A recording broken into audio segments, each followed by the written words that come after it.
Após a trágica história de Jó, algo estranho acontece nos versículos finais. Deus lhe dá 7 novos filhos e 3 novas filhas. Mas no momento em que seus filhos aparecem, a Bíblia fica em silêncio. Nenhum nome, nenhum detalhe, nada. O que aconteceu com eles? Por que os filhos de Jó foram apagados da Bíblia? Esse mistério se aprofunda quando suas filhas entram em cena. Elas são descritas com riqueza de detalhes. Recebem a herança de Jó. Tudo isso enquanto seus filhos são tratados como se não existissem. Esse mistério oculto muda completamente o significado por trás da história de Jó e também a forma como você entende a restauração de Deus na sua própria vida. Para entender por que seus filhos desaparecem, é preciso voltar ao início. O mistério dos filhos de Jó começa quando seu mundo desmorona pela primeira vez. A Bíblia diz que Jó foi, um dia, o homem mais importante do Oriente, abençoado com riqueza, honra e uma grande família. Então tudo mudou. Deus permitiu que Jó fosse testado e a provação atingiu todas as áreas da sua vida.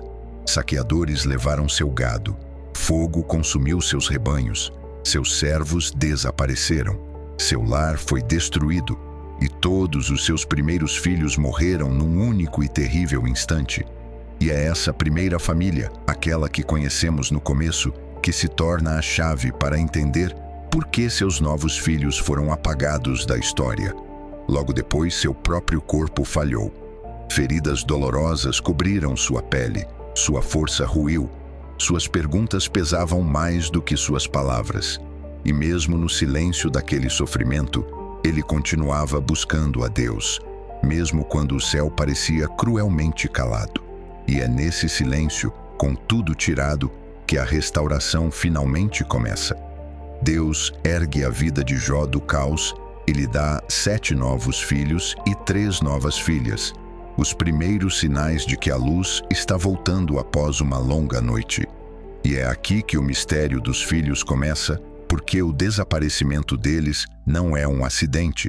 Seria de se esperar que a Bíblia honrasse esses filhos, especialmente depois de tudo o que o pai deles suportou. No entanto, no instante em que eles aparecem, seus nomes somem. 7 filhos estão presentes no capítulo final de Jó, e o texto não oferece nenhum caminho para conhecê-los. Esse silêncio é incomum. Na Escritura, o nome de um filho era mais do que um rótulo, era o que levava a família adiante. Perder o nome significava perder a história. Por isso, quando a Bíblia restaura a casa de Jó e depois deixa seus filhos sem identidade, esse detalhe se torna impossível de ignorar. Então Jó 42:14 muda o foco. As novas filhas de Jó são nomeadas com cuidado especial: Jemima, Késia e Queren-Apuque. 3 nomes colocados à vista, cada um com significado no seu mundo. Jó 42:15 acrescenta que eram as mulheres mais bonitas de toda a terra e que Jó lhes deu herança entre seus irmãos, algo raro quando há filhos homens. Pense nesse contraste.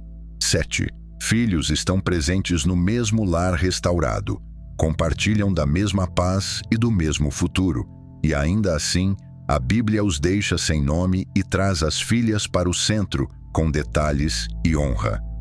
Esse contraste molda a maneira como o final deve ser lido.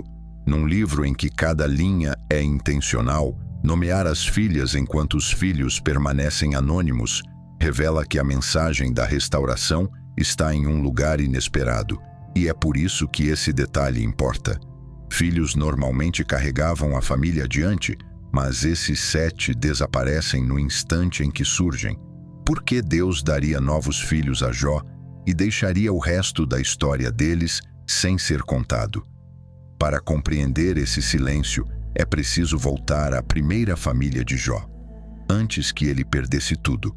O contraste entre seus primeiros filhos e os que aparecem no final guarda a chave de todo o mistério. Quando o livro de Jó começa, ele nos apresenta um lar que transmite estabilidade. Sua família se move com a leveza que vem da força e da ordem. Seus filhos organizam banquetes regularmente em suas próprias casas, cada um por turno, e convidam suas irmãs para se juntarem a eles. Dá para imaginar o ritmo: uma família que se desfruta mutuamente, com os irmãos liderando os encontros e as irmãs partilhando da mesma mesa. Após cada ciclo de festas, Jó oferece sacrifícios por todos, porque se preocupa com os corações deles, não apenas com suas vidas. Os filhos carregavam a vida pública da casa, cuidavam das terras, recebiam os convidados e moldavam o futuro da família. As filhas pertenciam plenamente ao lar, mas seus caminhos geralmente seguiam para fora, através do casamento. Por isso, a Bíblia as deixa anônimas aqui. O que vemos é o padrão normal do Antigo Oriente, que colocava os filhos no centro da vida visível da família. Um pai forte, filhos que lideram os encontros, filhas que compartilham o calor do lar, mas permanecem em silêncio ao fundo. Então, tudo muda num único momento. Jó 1:18 relata o desabamento de uma casa durante um desses encontros, e todos os filhos de Jó são levados. O texto não se alonga, apenas apresenta as palavras. As festas cessam, as vozes desaparecem. Jó fica com uma dor que invade todos os cantos de sua vida. Aqueles sacrifícios que ele oferecia agora são apenas lembranças, sinais de um pai que orava pelos filhos muito antes da tragédia chegar. Essa primeira família dá forma à história inteira. Mostra o quanto os filhos eram visíveis no início e como sustentavam a vida da casa, e é por isso que o final impacta tanto. Quando Deus restaura Jó mais tarde, os novos filhos aparecem sem um único nome. A Bíblia, que antes os mostrava ativos e festeiros, agora os envolve em silêncio. Porque a história começa com filhos que dominam a cena e termina com filhos que ficam ao fundo, sem voz? Para entender esse silêncio, é preciso olhar mais fundo nos capítulos em que Jó sofre e espera Deus falar. A dor de Jó é profunda muito antes de a restauração aparecer. Após o colapso de sua primeira família em Jó 1:18, a história entra em longos capítulos nos quais Jó tenta entender o que Deus permitiu. Jó 3 começa com um clamor do coração e então os diálogos começam. Elifaz, Bildade e Zofar falam por turnos tentando explicar como o sofrimento funciona, e suas palavras ocupam muitos capítulos. Falam sobre pecado, justiça e a ordem do mundo, mas nenhum deles toca nas feridas que Jó carrega como pai. A perda dos filhos permanece nas sombras da conversa, dolorosa demais para ser mencionada. Jó volta sempre à sua dor. Em Jó 7:7, ele diz que sua vida é apenas um sopro, palavras que mostram o quanto se sente frágil. Pergunta a Deus repetidamente por que esse sofrimento veio, e em Jó 19:23 fala sobre seu desejo de encontrar-se com Deus, de estar diante dele e entender o que aconteceu. Esse anseio está no centro de sua luta. Ainda assim, entre todos os discursos humanos, ele nunca ouve uma palavra sequer sobre os filhos que sepultou. A ausência deles torna-se parte da dor, um silêncio que Jó carrega sozinho. Então, sem aviso, o redemoinho chega. Jó 38:1 diz que Deus fala do meio da tempestade e o tom muda imediatamente. Deus direciona os olhos de Jó para a criação, os fundamentos da terra, os caminhos das estrelas, a força selvagem de criaturas que Jó nunca viu. É uma voz cheia de autoridade e cuidado, firme e vasta. À medida que Jó escuta, algo se suaviza dentro dele. Sua postura muda, mesmo que suas perguntas permaneçam. Mas entre todas as palavras de Deus, uma coisa se destaca. Deus não fala sobre os primeiros filhos, não menciona as filhas, não dá nenhum relato de onde estão ou por que foram levados. Em vez disso, Deus ensina Jó a confiar nele para além do que a mente pode compreender ou explicar. A Bíblia permite que esse silêncio permaneça, porque a sabedoria muitas vezes cresce nos espaços onde as explicações não alcançam. Jó 44 mostra Jó cobrindo a boca. É um gesto simples, mas marca um ponto de virada. Ele para de insistir por respostas que não pode receber e se rende a um Deus cujos propósitos vão além do que a dor pode ver. Sua dor não desapareceu, mas ele se apresenta diante de Deus com um coração diferente. Isso mostra que a restauração no final não pode falar por meio de uma substituição simples. Ela precisa falar de outra forma. A primeira família molda a ferida. A nova família precisa moldar o significado. É aqui que a história se inclina para a frente. Quando Deus não responde com detalhes, ele responde com propósito. E uma pergunta suave se instala no espaço que resta. Como vivemos com os lugares onde Deus oferece presença em vez de explicação? Para responder a isso, precisamos olhar para a forma como Deus escolhe falar. É aqui que a soberania de Deus ganha foco. Deus não está descartando as perguntas de Jó. Ele não está se recusando a falar. Ele responde da forma que responde porque a verdade que Jó precisa não cabe dentro de uma explicação simples. Ao longo das Escrituras, Deus muitas vezes oferece ao seu povo algo maior que respostas. Ele lhes dá a si mesmo. Explicações acalmam a mente por um momento, mas a presença de Deus firma a alma por toda a vida. E é isso que Jó recebe. Não um relatório detalhado sobre por que o sofrimento veio, mas uma revelação daquele que sustenta a criação com uma sabedoria que vai além da linguagem humana. A partir desse encontro, a restauração começa a crescer, não a partir de informação, mas de soberania, não da clareza, mas da compaixão, não do que Jó entende, mas de quem Deus é. Agora, a forma como a Bíblia apresenta os novos filhos de Jó começa a revelar o que o silêncio vinha preparando para nos mostrar. Quando a restauração chega, a Bíblia desacelera e escolhe cada detalhe com cuidado. E a restauração de Jó não é apenas emocional, é também uma restauração de aliança. Jó 42 diz que Deus dobrou o rebanho de Jó, um sinal claro nas Escrituras de que uma pessoa foi restaurada ao favor, à posição e à paz de aliança com Deus. Até mesmo os números carregam significado. 7 representava completude no pensamento hebraico e 3 simbolizava harmonia divina. Juntos mostram que o que Deus devolve a Jó não é aleatório, é preciso. Um lar reconstruído em perfeita ordem. A estrutura da bênção está completa mesmo antes de um único nome ser pronunciado. Jó 42:13 nos diz: Deus lhe deu 7 filhos e 3 filhas, e essa linha abre o último movimento da história. Os filhos retornam em número total, mas a Bíblia faz algo surpreendente. Não os nomeia. Sua presença é uma bênção, mas suas identidades permanecem em silêncio.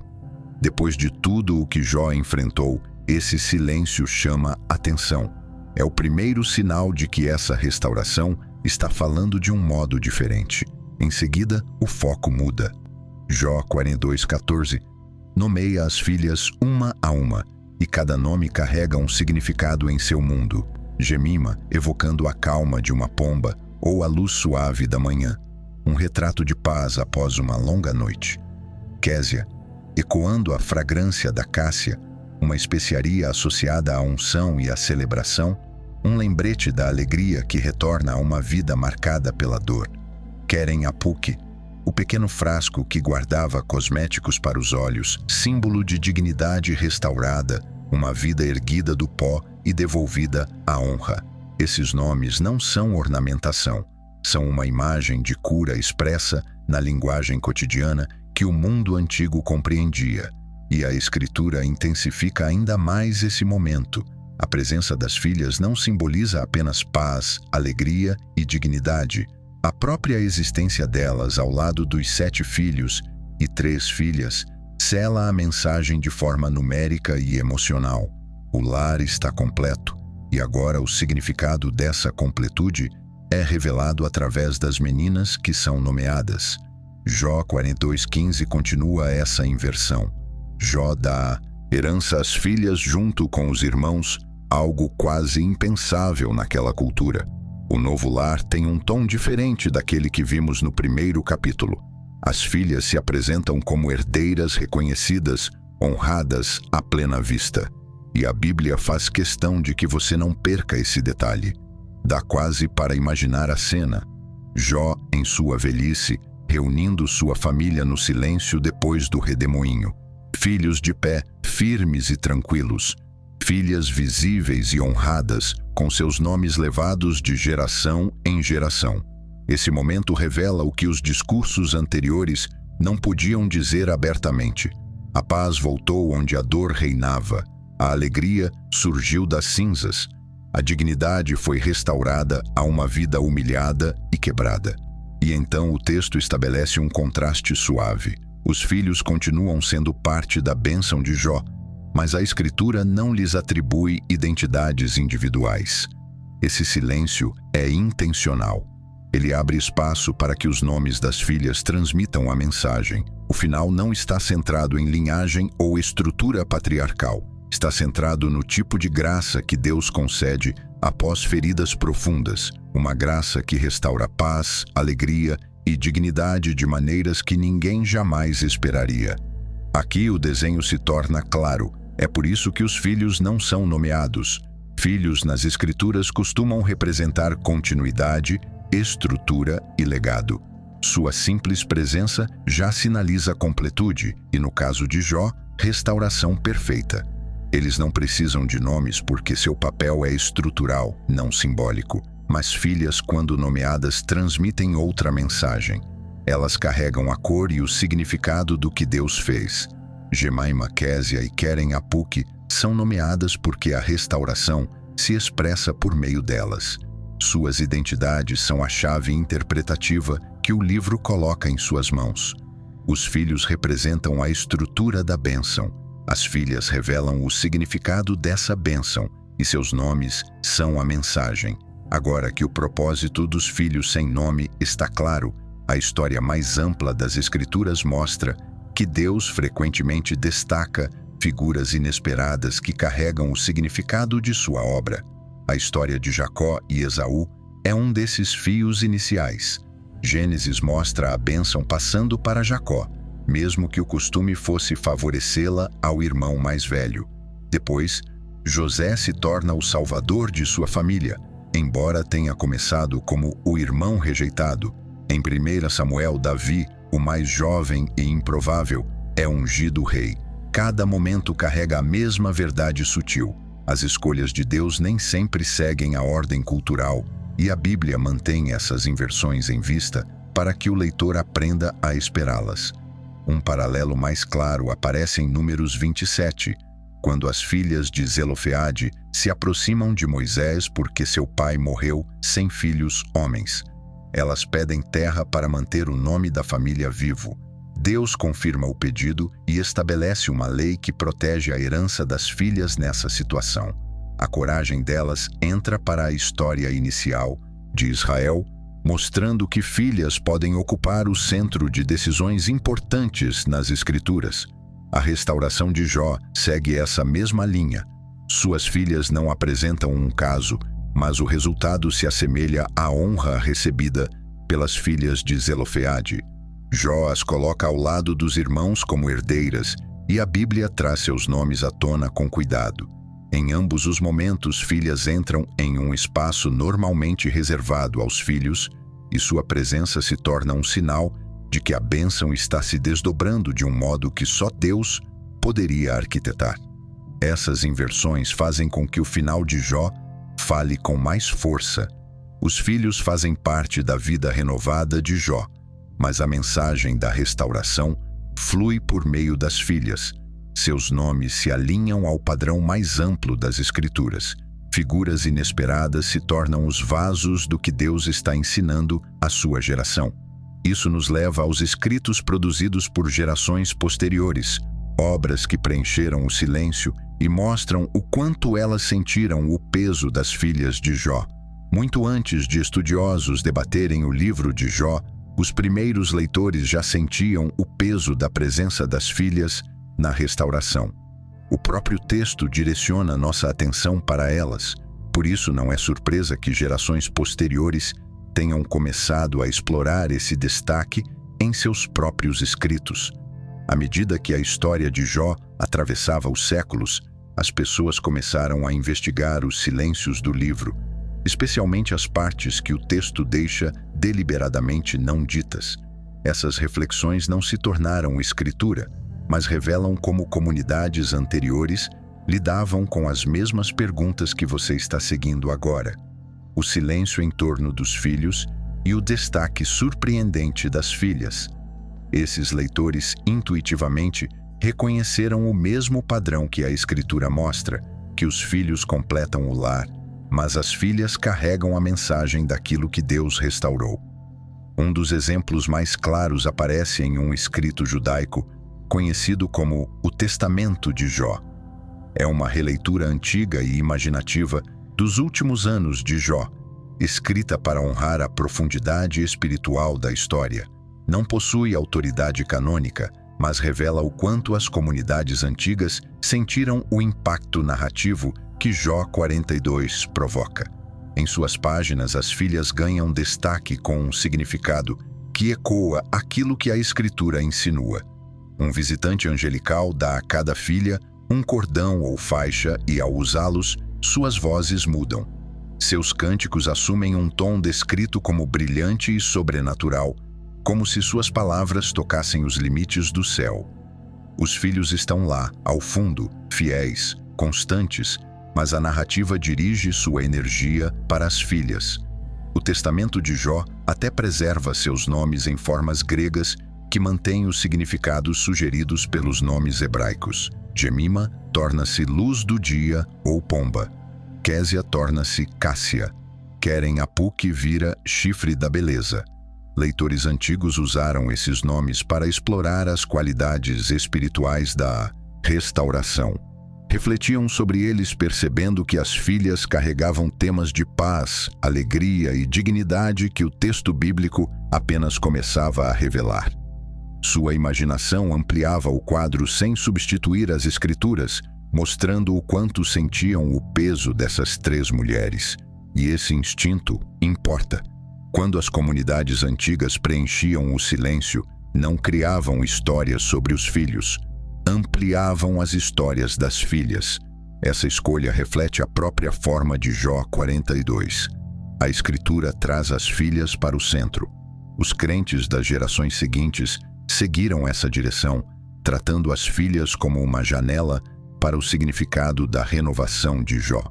Esses escritos raramente aparecem nas discussões modernas, mas mostram o quanto as gerações anteriores percebiam que algo importante estava acontecendo por meio dessas mulheres. Assim, mesmo quando a imaginação preenchia o silêncio, o formato da história permanecia o mesmo. Nesses escritos posteriores, assim como na Escritura, os filhos permanecem ao fundo enquanto as filhas carregam o significado. As linhas finais de Jó conduzem toda a história para um encerramento sereno e firme. Jó 42:16 diz que ele viveu o suficiente para ver 4 gerações de descendentes, e Jó 42:17 afirma que ele morreu velho e farto de dias.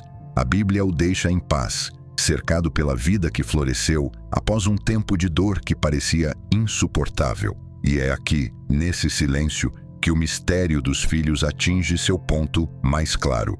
Deus restaura Jó com 7 filhos e 3 filhas, mas apenas as filhas são nomeadas. Os filhos compartilham da bênção do lar renovado, homens reais com vidas reais, com futuros reais, mas a mensagem da restauração repousa sobre as filhas porque seus nomes falam a linguagem que o desfecho quer que você ouça. Jemima traz o sentido da calmaria matinal após uma longa noite. Késia lembra fragrância, adoração e o retorno da alegria. Queren-Apuk reflete dignidade restaurada, a elevação de uma vida antes jogada ao pó. Os filhos permanecem enraizados na força da bênção, mas as filhas carregam as cores do que Deus fez. Então, por que os novos filhos de Jó permanecem sem nome? A resposta está na forma como Deus deseja que esse final fale. Os filhos mostram que Jó foi totalmente restaurado, que sua casa foi reconstruída e sua linhagem continua. Eles são a estrutura da bênção, Mas as filhas recebem nomes porque são a mensagem da bênção. Por meio dessas 3 filhas, a restauração revela seu significado mais profundo. Os filhos não precisam de nomes individuais para que essa mensagem seja ouvida. Sua presença silenciosa prova que nada está faltando, enquanto as filhas nomeadas nos dizem que tipo de graça Deus derramou de volta na vida de Jó. Os filhos permanecem como o sinal discreto de que a restauração de Jó é completa. Mas as filhas estão à luz porque seus nomes revelam o que essa restauração significa. Imagine Jó em sua velhice, sentado à sombra de um teto trançado, enquanto filhos e netos circulam pelo pátio, filhos andando com a serenidade de quem foi criado em paz, filhas visíveis e honradas, com seus nomes carregados de geração em geração. A Bíblia oferece essa cena com delicadeza, não para criar drama, mas para mostrar o formato da restauração com clareza. A vida de Jó é renovada, mas essa renovação aponta além de números simples. Ela fala de paz restaurada, beleza redimida e honra renascida após profunda dor. Um fio atravessa todo o livro. Deus responde ao sofrimento de Jó, não com explicações, mas com presença, e depois com uma restauração desenhada para revelar o caráter de sua graça. Os filhos fazem parte dessa graça, firmes, seguros e abençoados. Mas as filhas estão no centro da mensagem porque seus nomes contêm a verdade que a restauração foi moldada para transmitir.